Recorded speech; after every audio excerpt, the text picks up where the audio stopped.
క్షేమపరుస్తూ సంరక్షించి పోషిస్తున్న విధానాన్ని బట్టి దేవాది దేవునికి కృతజ్ఞతాస్తుతులు చెల్లించుకుంటూ నేటి దీవెనలతో మనందరినీ దీవించును గాక.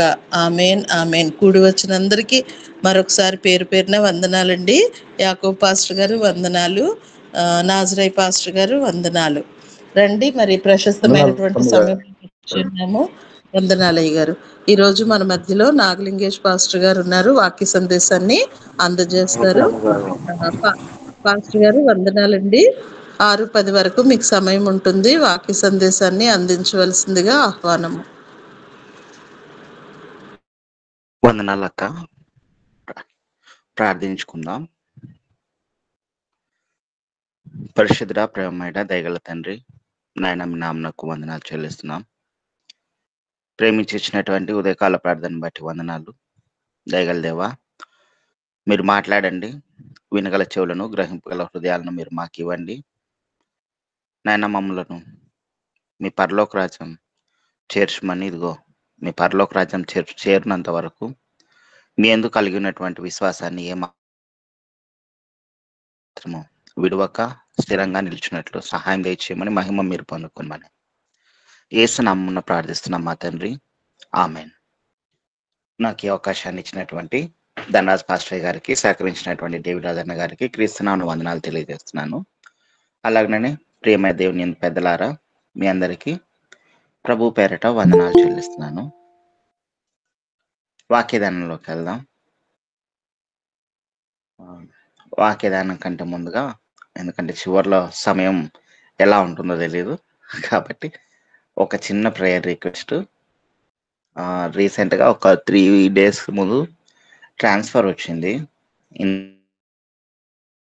నిన్నాళ్ళు దాదాపుగా ఇంటి దగ్గరనే ఉండి ఇల్లు సంఘము 2 బ్యాలెన్స్ చేసుకుంటూ అలా జీవితాన్ని గడిపాను. ఇప్పుడు ఉన్నట్టుండి ఇంటి దగ్గర నుంచి 200 కిలోమీటర్లు, అంటే డోన్ నుంచి గిద్దలూరు వరకు మార్కాపురం దగ్గర ఇచ్చారు ట్రాన్స్ఫర్.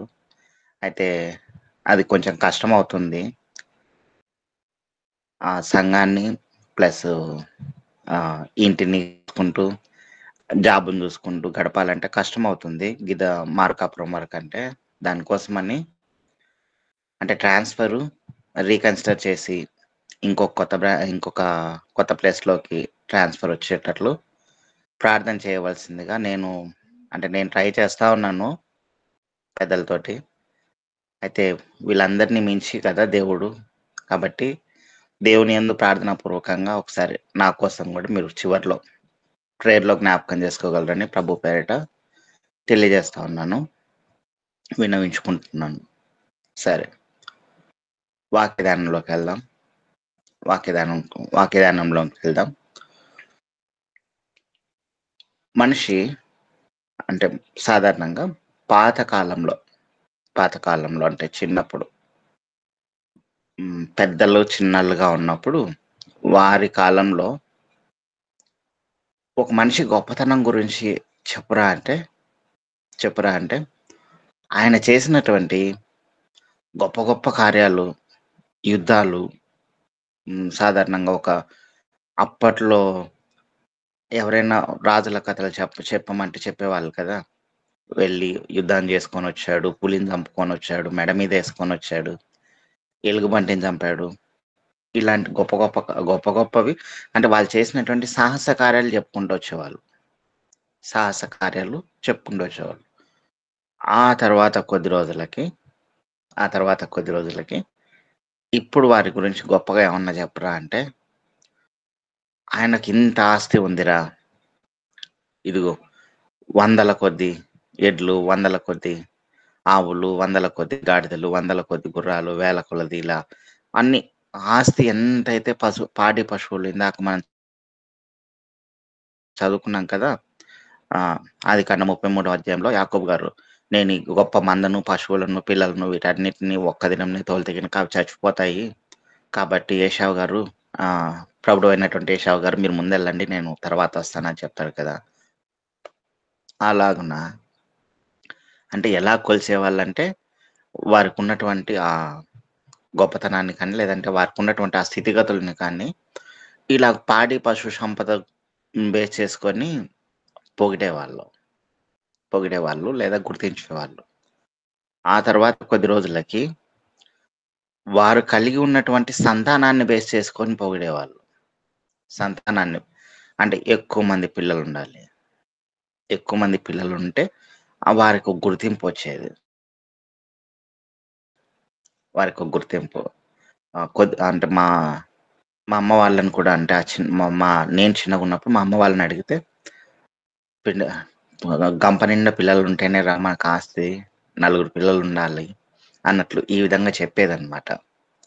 ఇలా ఆస్తి దేనైనా గానీ వారి గొప్పతనం గురించి కానీ వాళ్ళ గురించి చెప్పాలి అంటే ఇంతమంది పిల్లలుండాలి అన్నట్టు చెప్పేవాళ్ళనమాట.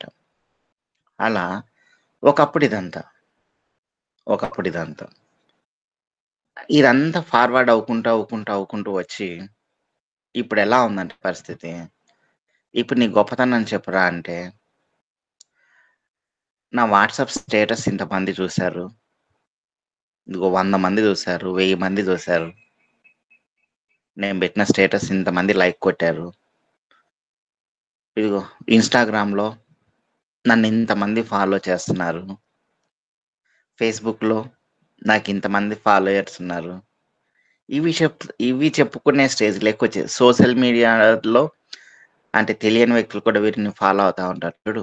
వారిని బేస్ చేసుకొని ఇంత మేము సాధించాము అని చెప్పి వాటిని బేస్ చేసుకొని మేమింత అన్నట్టు చెప్పుకునే రోజులొచ్చేసాయి. వీడింత గొప్పోడు అని చెప్పుకునే రోజులు. ఎక్కడి నుంచి ఎటువైపుకు మారుతా ఉందంటే ఇదంతా ఒక మ్యాజిక్. మామూలు మ్యాజిక్ కాదు. సాతాను గాడు అసలు పరలోక రాజ్య మర్మాన్ని తెలుసుకోకుండా చేసేటువంటి మ్యాజిక్.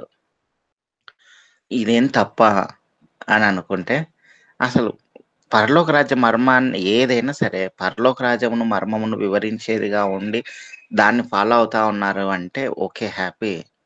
కానీ పరలోక రాజ్య మర్మాలను తెలియచేయకుండా, పరలోక రాజ్యం వైపు నడిపించకుండా, దేవుని వాక్యానికి విరుద్ధంగా ఉన్నటువంటి సన్నివేశాల్లో మనల్ని ఎక్కువ మంది ఫాలో అవుతున్నారు అంటే అది తప్పవుతుంది.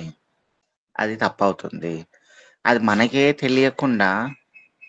తెలియకుండా పరలోక రాజ్యం వైపు అంటే పరలోక రాజ్యానికి మనల్ని దూరం చేస్తుంది. సాతాను గాడు ఆయన వైపు అంటే సాతాను గాడి వైపు మనల్ని మలుచుకుంటా ఉంటారు మెల్లగా. అందుకే ఎప్పుడైనా సరే అతిశయించేవాడు ప్రభువునందే అతిశయించాలని చెప్పేసి చాలా క్లియర్‌గా వచనాలుంటాయి. 2 కొరింథీ గ్రంథం 10వ అధ్యాయం 17, 18 వచనాలు చూడండి ఒకసారి. 2 కొరింథీ గ్రంథం 10వ అధ్యాయము 17వ వచనం, 18వ వచనం.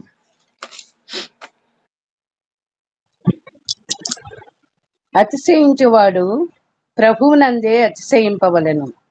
ప్రభువు మెచ్చుకొనువాడే యోగ్యుడు గాని తన్ను తానే మెచ్చుకొనువాడు యోగ్యుడు కాడు. ఆమేన్. అతిశయించేవాడు ప్రభువునందే అతిశయించాలి. అయితే ప్రభువు మెచ్చుకొని వాడే యోగ్యుడు. తన్ను తాను మెచ్చుకున్నవాడు యోగ్యుడు కాడు. మనమైతే ప్రభువునందు అతిశయించాలి కానీ ప్రభువు మెచ్చుకుంటేనే మనం యోగ్యులం. ప్రభువు మెచ్చుకోలేదనుకో యోగ్యులము కాదు. చాలా క్లియర్‌గా దేవుడు నేను మెచ్చుకుంటే నువ్వు యోగ్యుని నాయనా, నేను మెచ్చుకోకపోతే కనుక నువ్వు పనికిరానోనివే. ఎందుకంటే నీ యందు నువ్వే అతిశయిస్తా ఉన్నావు చూడు. ఆ అతిశయము పనికిరాదు. ఇది ఎలా ఉందంటే పరిస్థితి దేవుని యందు ఒక గొప్ప స్టేజ్‌లోకి వెళ్ళిపోయిన తర్వాత లేదంటే దేవుణ్ణి ప్రకటించే స్టేజ్‌లో ఉన్నా కూడా ఎందుకంటే ఇందాక చెప్పా కదా ఇంతమంది ఫాలోయర్స్ ఉంటారు ఇలా వాటిని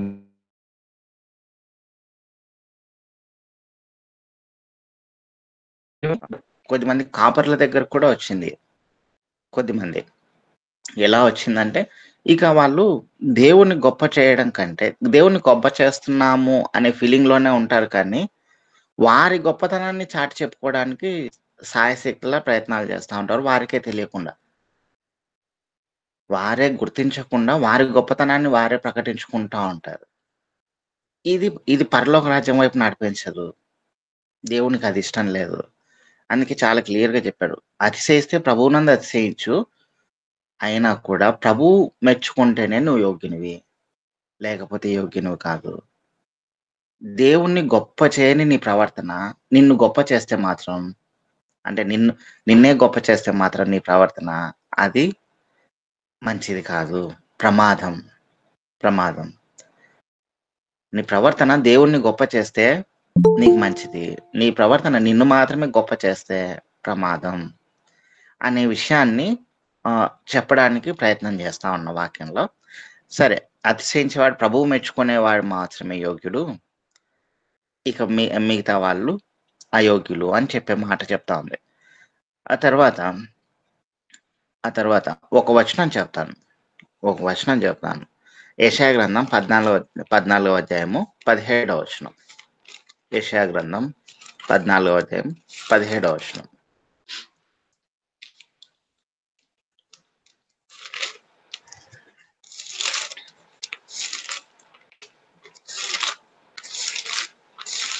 యెషయా గ్రంథం 14వ అధ్యాయము 17వ వచనం. భూమిని కంపింపజేసి రాజ్యములను వణికించినవాడు ఇతడేనా, లోకమును చేసి దాని పట్టణములను పాడు చేసిన వాడు ఇతడేనా, తాను చెరపట్టిన వారిని తమ నివాస స్థలమునకు పోనీయని వాడు ఇతడేనా. ఆమేన్. ఈ వచనం ఎవరి గురించి చెప్పారనుకుంటున్నారు? ఈ వచనము పై వచనాలు ఏవి చదవకుండా చూస్తే దేవుడి గురించే కదా చెప్పారు అని అనుకుంటారు, దేవుని గొప్పతనం గురించే కదా చెప్పారు అనుకుంటారు. భూమిని కంపింపజేసి రాజ్యములను వణికించిన వాడు ఇతడేనా, లోకమును అడవిగా చేసి దాని పట్టణములను పాడి చేసిన వాడు ఇతడేనా, తాను చేపట్టిన వారిని తమ నివాస స్థలములకు పోనీయని వాడు ఇతడేనా. ఇంత గొప్ప లక్షణాలు దేవునికి తప్ప ఇంకెవరికి ఉంటాయి అనుకుంటాం కదా. 12వ వచనం చూడండి. తేజో నక్షత్రమా, వేకువ చుక్క, నీవెట్లు ఆకాశం నుండి పడితివి, జనములను పడగొట్టిన నీవు నేల మట్టం వరకు ఎట్లు నరకబడితివి. నేను ఆకాశమునకెక్కిపోయేదను, దేవుని నక్షత్రములకు పైగా నా సింహాసనమును హెచ్చింతును, ఉత్తర దిక్కుననున్న సభాపర్వతం మీద కూర్చొను అని ఇంత గొప్పగా అనుకుంటా ఉన్నావే సాతానా, తేజో నక్షత్రమా, ఎక్కువ చుక్క, పైనుంచి నువ్వు ఎందుకు పన్నావు తెలుసా? పైనుంచి అసలు ఎందుకు పన్నావు? ఎందుకు పన్నావు అని చెప్పేసి డైరెక్ట్గా దేవుడు సాతాన్ గాడితోనే మాట్లాడుతూ ఉన్నాడు. డైరెక్ట్గా సాతాన్ గాడి గురించి చెప్తా ఉన్నాడు. ఈ కింద చెప్పిన వచనం కూడా భూమిని కంపింపజేసినవాడు, దాని రాజ్యములను వణికించిన వాడు కూడా, లోకమును అడవిగా చేసి దాని పట్టణంలను పాడు చేసిన వాడు, అంతకంటే మించి 17వ వచనం చివరి లైన్లో తాను చెరపట్టిన వారిని తమ నివాస స్థలములకు పోనీయని వాడు. అంటే పరలోక ఆయన సాతాన్ గాడు ఎవరినైతే చెరపట్టుకొని ఉంటాడో, వాని చెరలోనికి ఎవరైతే వెళ్ళిపోయారో వారందరినీ పరలోక రాజ్యంలోకి పోనీయని వాడు. అంటే తమ నివాస స్థలములకు తిరిగి చేరకుండా చేస్తూ ఉన్నాడు సాతాన్ గాడు. చాలా డేంజర్ అనమాట. తెలియకుండా, అసలు సాతాన్ గాడికే తెలియకుండా పడిపోయాడు చూడండి. ఎట్లా పడిపోయాడంటే వాడు చేసినటువంటి తప్పు ఇక్కడ డైరెక్ట్ గా ఉంటుంది. 13వ వచనం 14వ వచనంలో, నేను ఆకాశంలోకి ఎక్కిపోయేదును, దేవుని నక్షత్రములకు పైగా నా సింహాసమును హెచ్చింతును, ఉత్తర దిక్కునున్న సభాపర్వతం మీద కూర్చుందును, మేఘమండలముల మీదకి ఎక్కుదును, మహోన్నతునితో నన్ను సమానునిగా చేసుకొందును అని నీవు మనస్సులో అనుకుంటివి కదా. సాతాన్ గాడు మనస్సులో అనుకున్నాడు. మనస్సులో, బయటకు కూడా గట్టిగా చెప్పుకోలే. హృదయాంతరంగంలో ఎరిగినటువంటి తండ్రి మనస్సును పదే సాతాన్ గాడి మనస్సును కూడా, సాతాను గాని ఇలాంటి మనసులను కూడా హృదయాంతరంగంలోనే ఉండంగానే చూస్తా ఉన్నాడు. ఎవరిని గొప్ప చేస్తా ఉన్నావు? నిన్ను నువ్వు గొప్ప చేసుకుంటున్నావా, లేదంటే దేవుణ్ణి గొప్ప చేస్తా ఉన్నావా? నిన్ను నువ్వు గొప్ప చేసుకుంటే మాత్రం మనస్సులో అయినా సరే సాతాను గాడికి పట్టిన గతే పడుతుంది. సాతాను గాడికి ఎంత బాగా అంటే అసలు దేవునితో సమానంగా ఎంచుకున్నాడు. దేవునితో సమానునిగా చేసుకొని ఆ మేఘమండలంల మీదకి ఎక్కినట్లు. అంటే ఎంత చాలా క్లియర్‌గా దేవుడు చెప్తా ఉన్నాడంటే, మనసులోనే అనుకున్నావు కదా! నాతో సమానునిగా ఉంటావని. అని చెప్పేసి ఆ ఆలోచన విధానం రాగానే వెంటనే దేవుడు పైనుంచి కిందకి పడేశాడు. పైనుంచి కిందకి పడేశాడు. కిందకి పడేసిన తర్వాత ఇప్పుడు వాడికి ఎక్కడ లేని కోపమొచ్చింది. ఒకసారి ప్రకటన గ్రంథం 12వ అధ్యాయం 17వ వచనం చూడండి. 12వ అధ్యాయము 17వ వచనం.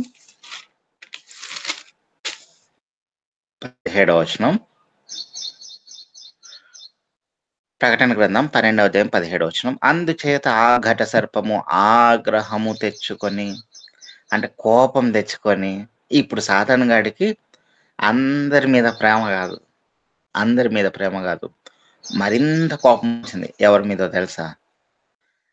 అందుచేత ఆ ఘట సర్పము ఆగ్రహము తెచ్చుకొని దేవుని ఆజ్ఞలు గైకొనుచు యేసును గూర్చి సాక్ష్యమిచ్చుచు ఉన్నవారైన ఆమె సంతానంలో శేషించిన వారితో యుద్ధం చేయుటకై బయలువెడలి సముద్ర తీరమున నిలిచెను. అంటే దేవుని పిల్లలతో యుద్ధం చేసి ఓడించడానికి సముద్ర తీరాన అట్లా నిలబడి చూస్తా ఉంది. అంటే భూమి మీద నిలబడి అలా చూస్తా ఉన్నాడు సాతాను గాడు.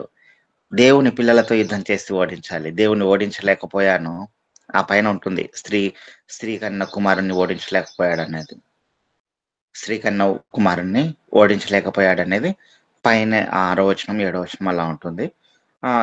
ఈ తర్వాత ఇక అక్కడ కుదరలేదు. ఇక దేవుని పిల్లలతో యుద్ధం చేసి వారినైనా ఓడించాలనే ఉద్దేశంతో సాతాను గాడు కోపంతో యుద్ధం చేస్తున్నాడు.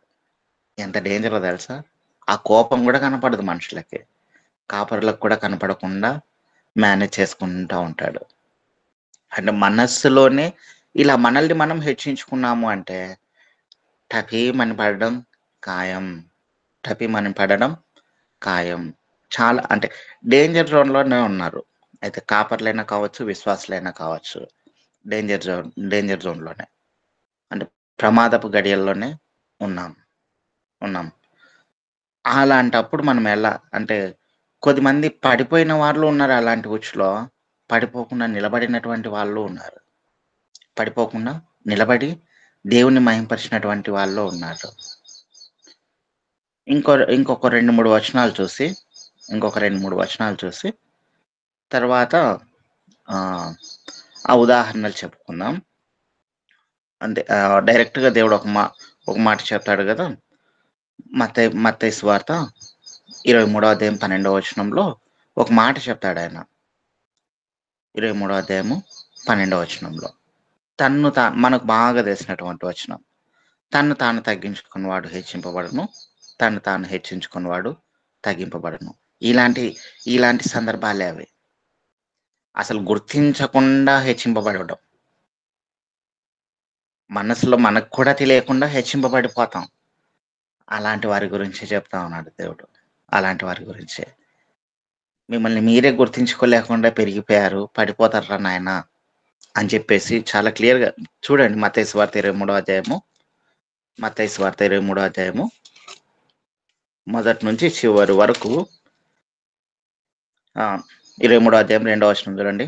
శాస్త్రులను పరిసయ్యులను మోషే పీఠం మందు కూర్చుండేవారు. దాని తర్వాత 13వ వచనం, అయ్యో వేషధారులైన శాస్త్రులారా పరిసయ్యులారా. 15వ వచనం, అయ్యో వేషధారులైన శాస్త్రులారా పరిసయ్యులారా. 15వ వచనం. దాని తర్వాత 23వ వచనం, అయ్యో వేషధారులైన శాస్త్రులారా పరిసయ్యులారా. 27వ వచనం, అయ్యో వేషధారులైన శాస్త్రులారా పరిసయ్యులారా. ఎవరు వీళ్ళందరూ?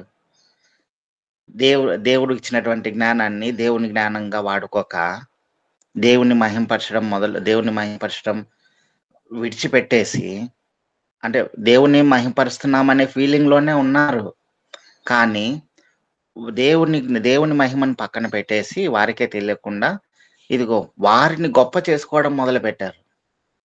వారిని వారిని వారే గొప్ప చేసుకోవడం మొదలు పెట్టారు. అది వారికి కూడా అర్థం కాకుండా అయిపోయింది. అటువంటి వారి గురించి మాట్లాడేటప్పుడే దేవుడు ఈ మాట చెప్తా ఉన్నాడు. మిమ్మల్ని మీరే హెచ్చించుకోవద్దండి. హెచ్చించుకున్నవాడు తగ్గింపబడతాడు, తగ్గింపబడిన వాడు హెచ్చింపబడతాడు.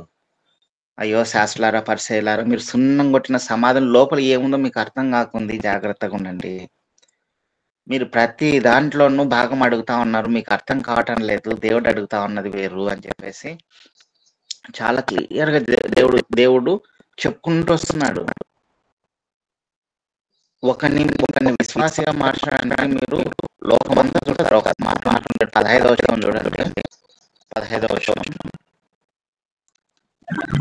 అయ్యో వేషధారులైన శాస్త్రులారా, పరిసయ్యులారా, ఒకరి మీ మతములో కలుపుకొనుటకు మీరు సముద్రమును భూమిని చుట్టి వచ్చేదరు.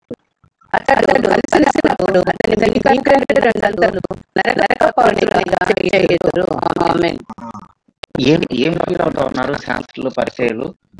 ఒకరిని దేవుని మార్గంలో మతం అంటాం కదా, వాళ్ళు ఇప్పుడు మనమైతే కొంచెం ఇప్పుడు జ్ఞానంలోనికి అలా నడిచాం కాబట్టి సాధారణంగా ఇప్పుడు ఎవరినైనా అడుగు జ్ఞానం అంటారు, మార్గం అంటారు, దేవుని మార్గం అని. కానీ శాస్త్రులకి, పరిచయులకి డైరెక్ట్ గా దేవుడే చెప్తా ఉన్నాడు, అయ్యా మీరు దేవుని మార్గంలోనికి నడిపించడం లేదు, దేవుని మతంలోనికి నడిపించేస్తా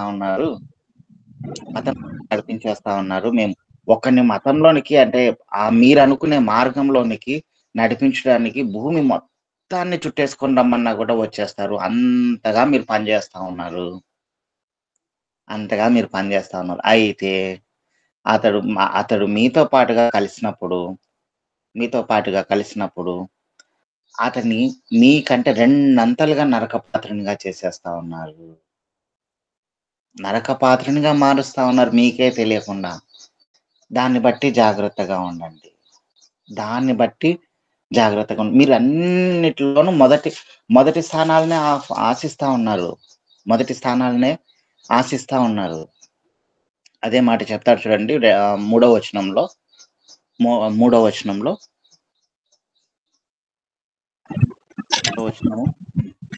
గనుక వారు మీతో చెప్పు వాటి అన్నిటినీ అనుసరించి గైకొనడి. అయినను వారి క్రియలు చొప్పున చెయ్యకుడి. వారు చెప్పుదురే కాని చేయరు. ఆమేన్.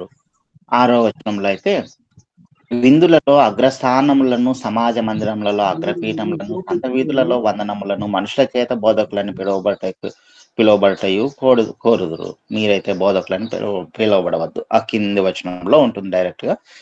11, 12 వచనంలో, మీలో అందరికంటే గొప్పవాడు మీకు పరిచారకుడై ఉండవలను. హెచ్చించుకుంటే తగ్గింపబడతావు, తగ్గించుకుంటే హెచ్చింపబడతావు. ఇది దేవుడు ఎవరితో చెప్పాలనుకున్నాడంటే, మేము దేవుని పనే కదా చేస్తా ఉన్నాం, ఇక ఏది చేయట్లేదు కదా అని చెప్పేసి ఒకరిని దేవుని మార్గంలోనికి, వాళ్ళనుకునే దేవుని మార్గంలోనికి నడిపించడానికి భూమి మొత్తం చుట్టేసే అంత గొప్ప వారితో మాట్లాడుతున్నాడు దేవుడు.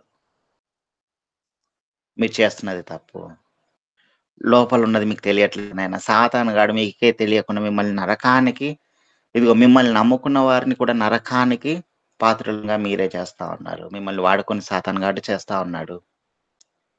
అంతరంగంలో సాతానుగాడు చేస్తున్నటువంటి యుద్ధం గురించి మీకు తెలియటం లేదు. ఫస్ట్ అది తెలుసుకోండి అని దేవుడు క్లియర్ గా వాళ్ళందరినీ అదే పనిగా హెచ్చరిస్తూ చెప్తా ఉన్నాడు. అయితే ఎలాంటి పరిస్థితి వచ్చిందంటే, వీళ్ళెవ్వరు కూడా వినే పరిస్థితులు దాటిపోయి ఇక చూద్దాంలే మాకేమవుతుంది అని చెప్పి దేవుణ్ణే దూషించి, అంటే యేసుక్రీస్తు ప్రభుల వారిని దూషించి, యేసుక్రీస్తు ప్రభుల వారినే సిలువకు అప్పచెప్పే అంతవరకు వారు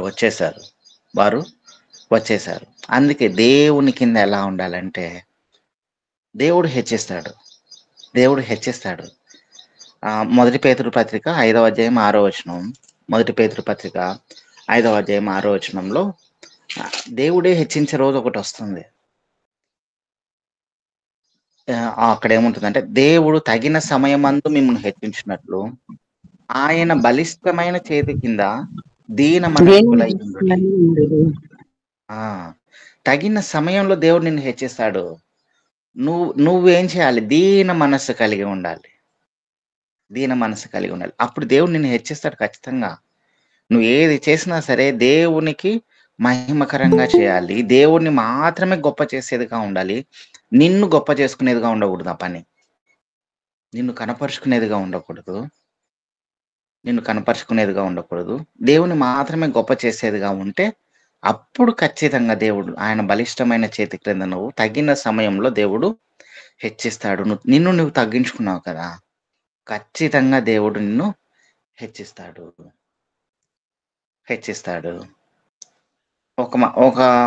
ఒక ఉదాహరణ చెప్తాను. పడిపోయినటువంటి వాడి గురించి చెప్తాను. మొదటి సమూయేలు గ్రంథం 15వ అధ్యాయం 17వ వచనం చూడండి. 15వ అధ్యాయము 17వ వచనం. మొదటి సమూయేలు గ్రంథం 15వ అధ్యాయము 17వ వచనం. అందుకు సమూయేలు, నీ దృష్టికి నీవు అల్పుడవుగా ఉన్నప్పుడు ఇశ్రాయేలీయుల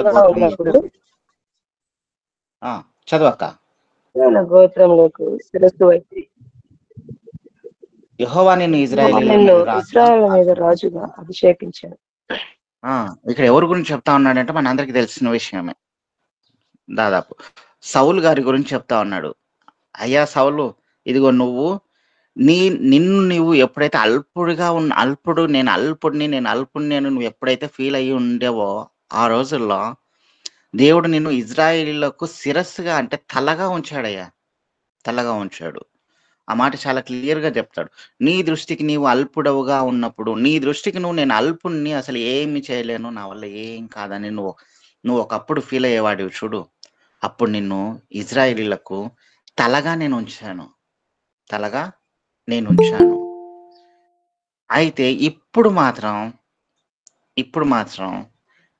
నీ దృష్టికి నిన్నే గొప్ప చేసుకోవడం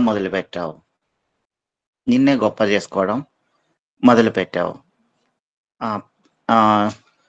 15వ వచనంలో ఉంటుంది చూడండి.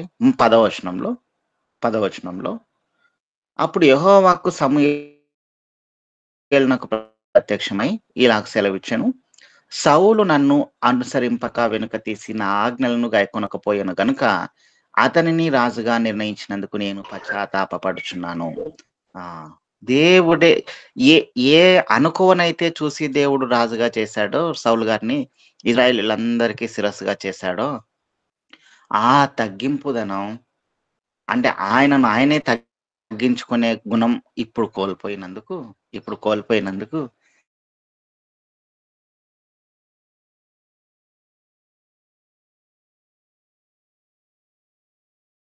అతను వ్యక్తపరుస్తా ఉన్నాడు. సమూయేలా, నేను ఇలా చేశాను, అయితే సౌలు ఆ మార్గంలో నుంచి తొలగిపోయి పడిపోయాడు అని చెప్పేసి దేవుడు సమూయేలు దగ్గర చెప్తా ఉన్నాడు. సౌలు గారు పడిపోయారు. సౌలు గారు తన్ను తానే చేతకాని వాడుగా ఎంచుకోలేకపోయాడు. తన్ను తానే తగ్గింపబడిన వ్యక్తిగా తెలుసుకోలేకపోయాడు. హెచ్చించుకున్నాడు. దేవుని మార్గాన్ని, దేవుని వాక్యాలను ఎలా అర్థం చేసుకున్నాడంటే ఒకటే చిన్న మాట ఉంటుంది. 22వ వచనం చూడండి. అందుకు సమూయేలు, తాను సెలవిచ్చిన ఆజ్ఞను ఒకడు గైకొనుట వలన యెహోవా సంతోషించున్నట్లు ఒకడు దహన బలులను అర్పించుట వలన ఆయన సంతోషించునా? ఒక చిన్న క్వశ్చన్ మార్క్ ఉంది. దహన బలులు అర్పించుట ఒకవైపు పెట్టాడు, మాట వినడం ఇంకొక పక్క పెట్టాడు. తాను సెలవిచ్చిన ఆజ్ఞను ఒకడు గైకొనుట వలన యెహోవా సంతోషించునా, లేదా దహన బలులను అర్పించడం వలన సంతోషించునా? సౌలు, ఏది కోరుకున్నావు? దహన బలులను అర్పించటనే కదా కోరుకున్నావు. ఇదిగో దహన బలులు అర్పిస్తే దేవునికి పొగ నేను అంగరంగ వైభవంగా ఈ దహన బలులను అర్పిస్తే నన్ను మెచ్చుకుంటాడు కదా అని చెప్పేసి నువ్వు అనుకున్నావే. కానీ దేవుడు నీ బల్లను దహన బలులను చీకొట్టేసి మాట వినటాన్నే కదా దేవుడు వెనుకున్నాడు.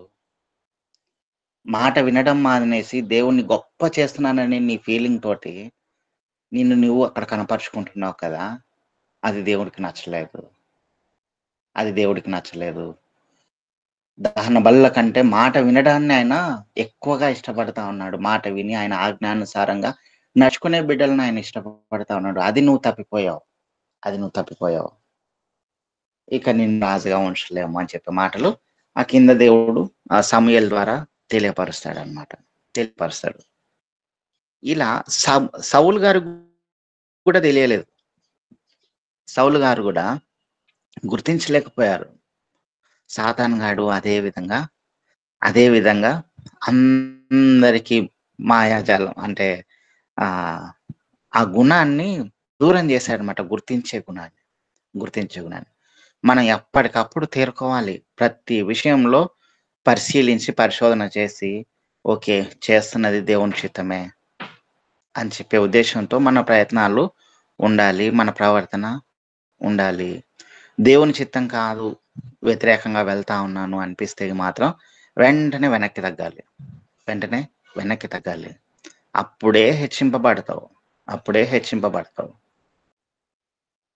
దేవుని మహింపరిచిన వాళ్ళ ప్రవర్తనతో దేవుని మహింపరిచినటువంటి ఇప్పుడు ఈయన ప్రవర్తనతో దేవుణ్ణి గొప్ప చేయక అతన్ని ఆయనే గొప్ప చేసుకున్నాడు. అయితే దేవుణ్ణి గొప్ప చేసినటువంటి బిడ్డలు, వారిని వారు తగ్గించుకున్నటువంటి బిడ్డలు చాలా మంది ఉన్నారు. బైబిల్లో చాలా మంది ఉన్నారు. అటువంటి వారిలో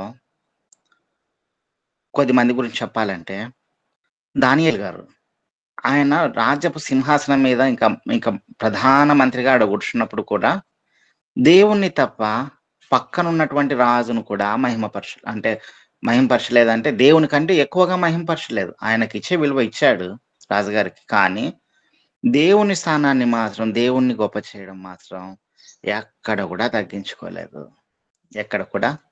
తగ్గించుకోలేదు. వీటికి వచనాలు అవసరం లేదనుకుంటా. తర్వాత శద్రకు మెషకు అబేద్నెగోలు రాజుకిచ్చే విలువని ఇచ్చారు, కానీ దేవుని స్థానం వచ్చేసరికి మాత్రం దేవుని స్థానాన్ని దేవునికే ఇచ్చారు.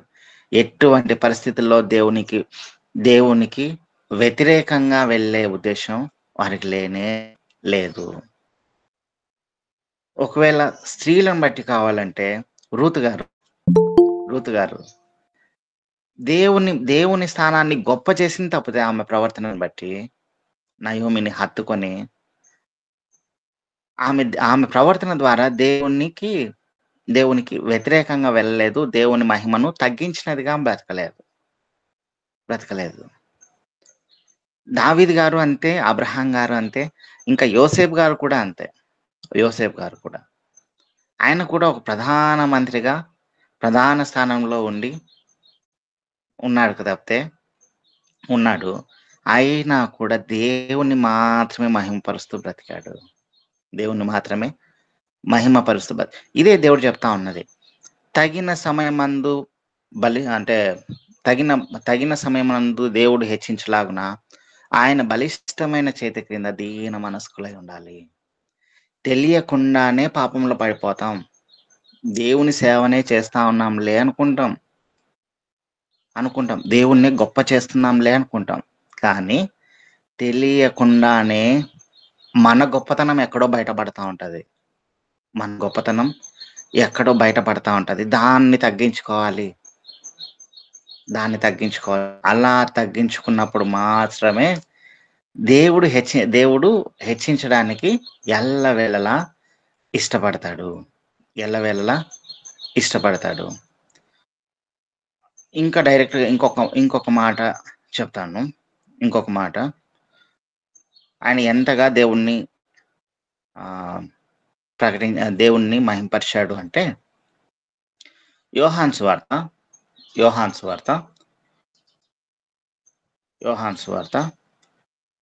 3వ అధ్యాయము 5 యోహాను సువార్త 3వ అధ్యాయం చూడండి. 25-30 వచ్చు, 25 నుంచి. యోహాను సువార్త ఈ స్థానంలో గిన మనం ఉండింటే ఇక మామూలుగా ఉండదు మన గొప్పతనం. యోహాను సువార్త 3వ అధ్యాయము 25-30 వచ్చు, 25 నుంచి 30 వచ్చు.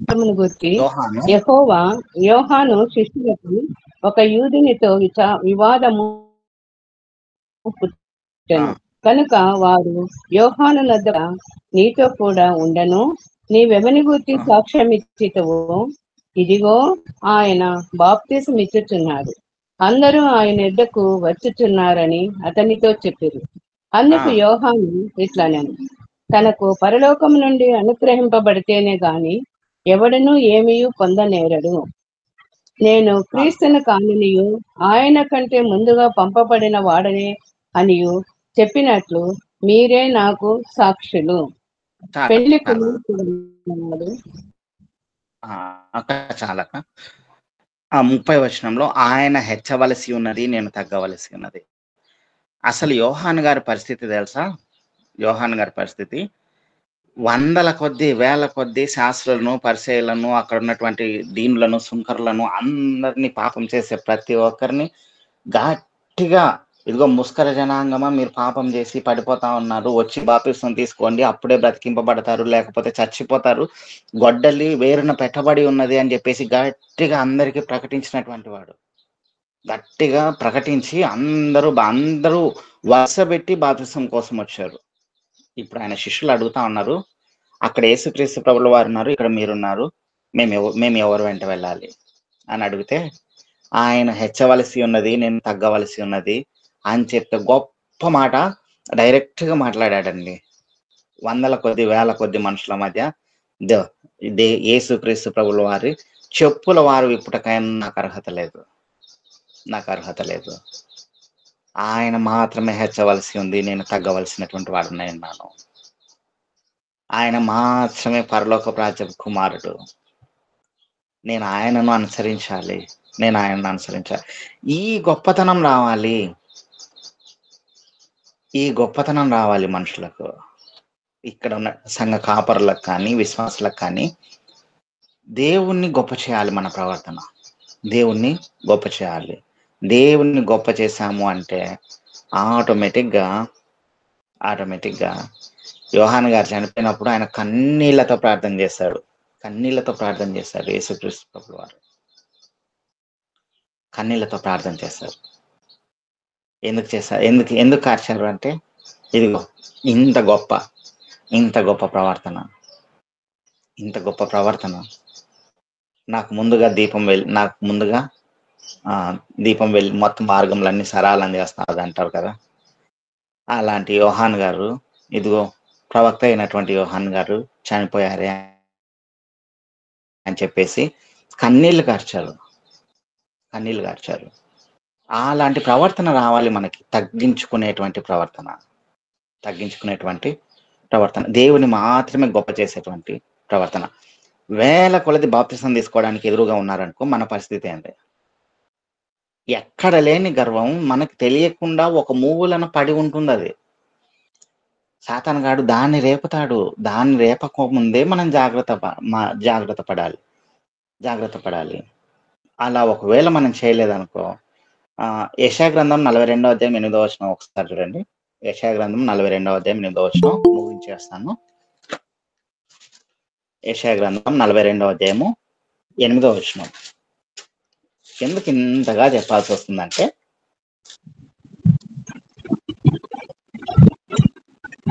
యెహోవాను నేనే, ఇదే నా నామము, మరెవనికి నా మహిమను నేనిచ్చువాడను కాను.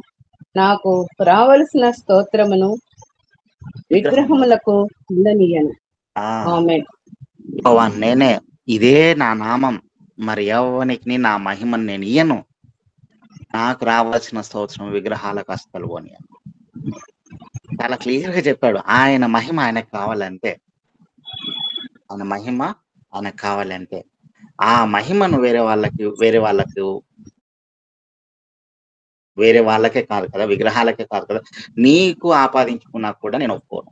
అంటే గొప్పగా దేవుని అందు బతుకుతున్నా అని చెప్పేసి నువ్వు వేల కొలది లక్షల కొలది నీ ఎదురుగా ఉన్నా కూడా ఆ గొప్పతనాన్ని నువ్వు ఆపాదించుకున్నా కూడా ఆ మహిమను నువ్వు ఆపాదించుకున్నా కూడా నేను ఒప్పుకోను. అవసరమైతే నేను నిన్ను మహిమపరుస్తా, నిన్ను గొప్ప చేస్తా ఖచ్చితంగా. కానీ నువ్వు మాత్రం కోరుకోకూడదు, నువ్వు మాత్రం కోరుకోకూడదు. అటువంటి మనస్సునే రానియొద్దు. యెహోవా నేనే, ఇదే నా నామం, మరి ఎవ్వనికిని నా మహిమను నేను ఇచ్చువాడను కాను. చాలా క్లియర్గా దేవుడు మహిమ గురించి తెలియజేస్తా ఉన్నాడు. పరలోక రాజ్యం పొందుకోవాలంటే ఆషామాషి కాదు, చాలా జాగ్రత్తగా సాతానుగాడి చేసే యుద్ధం, సాతానుగాడితో జరిగే యుద్ధంలో పోరాడి గెలుచుకోవాలి తప్పితే పడిపోకూడదు. తెలియకుండా పడిపోతామేమో, జాగ్రత్తగా చూసుకొని పరలోక రాజ్యం చేరాలన్న ఉద్దేశంతో కొద్ది మాటలు దేవుడు దీవించును గాక. ఆమేన్. ఆమేన్ ఆమేన్. కాలు జారి పోదువేమో, అదరి బెదరి పోదువేమో, కాలు జారి పోదువేమో, అదరి బెదరి పోదువేమో, నీ విరోధి సాతాను నీతో యుద్ధం చేసాగెను, నీ విరోధి సాతాను నీతో యుద్ధం చేసాగెను.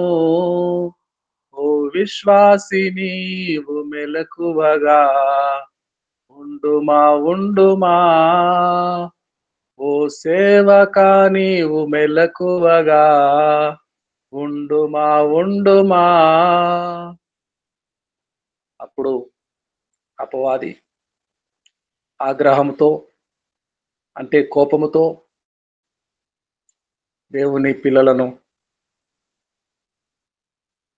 యుద్ధం చేయటానికి, ఓడించటానికి, యుద్ధము చేసి ఓడించటానికి, తన పక్షముగా మార్చుకోవటానికి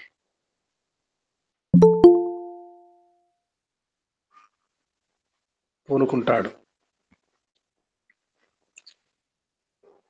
ఎప్పుడు కాలు జారిపోతామో, ఎప్పుడు అహంకారము తలకెక్కుతుందో, ఎప్పుడు ఇంతమందికి నేను కాపరిగా ఉన్నానా, ఇన్ని వేల మందికి నేను బోధించుతున్నానా అని అహంకారము తలకెక్కుతుందో అప్పుడే కాలు జారిపోతావు, అప్పుడే అదిరి బెదిరిపోతావు, అప్పుడే స్లిప్ అయిపోతావు. జాగ్రత్త సుమి. నిన్ను నీవు గొప్ప చేసుకుంటే దేవుడే తగిన సమయమందు నిన్ను హెచ్చిస్తాడు. ఆయన బలిష్టమైన చేతుల కింద దీన మనస్కులై ఉండాలి.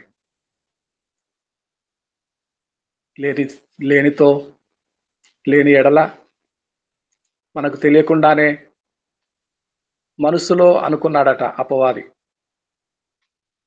మనసులో అనుకున్నాడు. మనసు తెరిచిన పుస్తకం వలె క్లియర్గా చదవగల దేవుడు ఉన్నాడు. నీ మనసు నీకు తెలియకుండానే గత రాత్రి పడక మీద ఉండగానే నీ మనసులో పుట్టే భావాలను క్షుణ్ణముగా పరిశీలించే ప్రభు ఉన్నాడు. ఆయన హెచ్చిస్తాడు. హెచ్చు దేవుని వలనే కలుగును, యెహోవా వలనే కలుగును.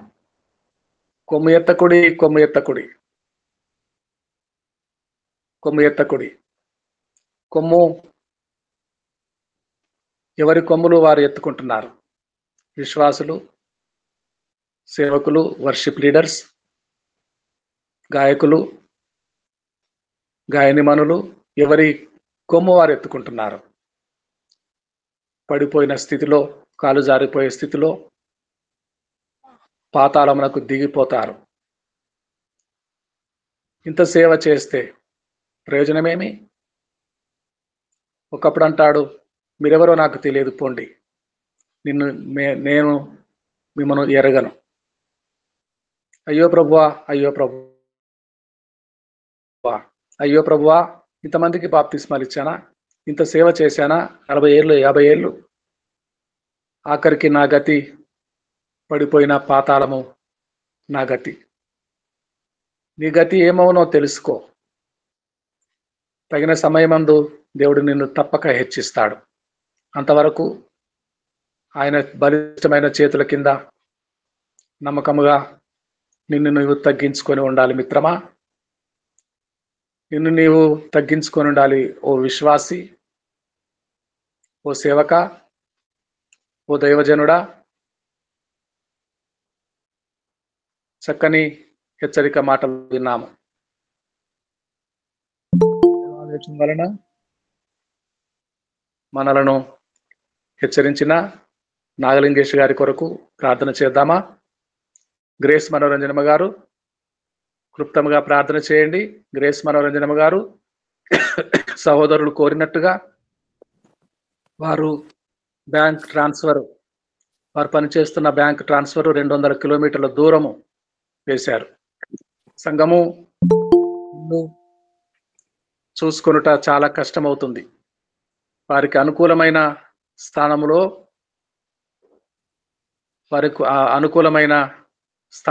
అనుకూలమైన పరిస్థితుల్లోనే